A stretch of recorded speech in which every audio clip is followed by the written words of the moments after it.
Hi everyone, we're going to continue today with lesson number 6, active and capable, and we're going to be looking at acceptable service for the day Monday.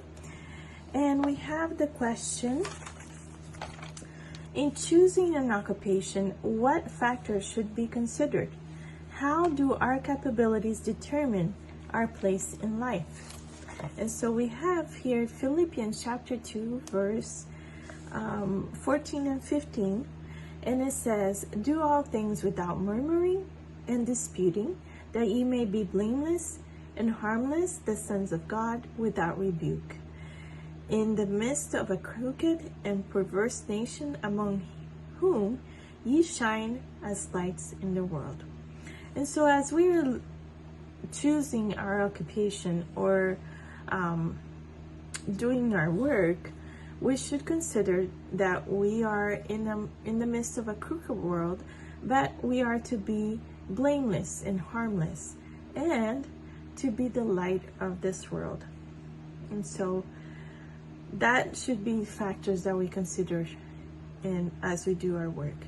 And another thing is, how do our capabilities determine our place in life?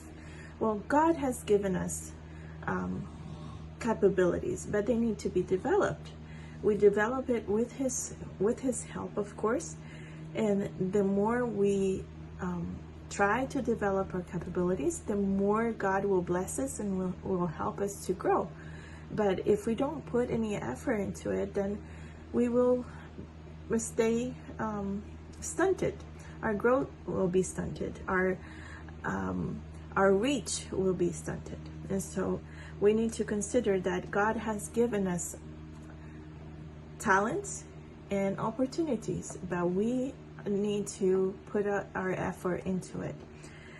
And so the next question is, whatever our talents and calling, what is the most important aspect of our life work?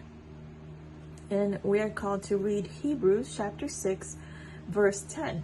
So let's turn to Hebrews chapter 6 verse 10 and let's read. It says, "For God is not unrighteous to forget your work and labor of love, which ye have shown towards his name, in that ye have ministered to the saints and do minister." So again, for God is not unrighteous to forget your work and labor of love. So whatever our talents, whatever our calling in this world, we are to remember that what God looks at is the reason why we do it. So if we're doing a work that is noble, such as being a doctor or a lawyer, but we do it only so that we can have gain, then the Lord sees it, and He notices when we're doing it for love, not love of gain, but for the love of helping others and doing good. He will notice those things.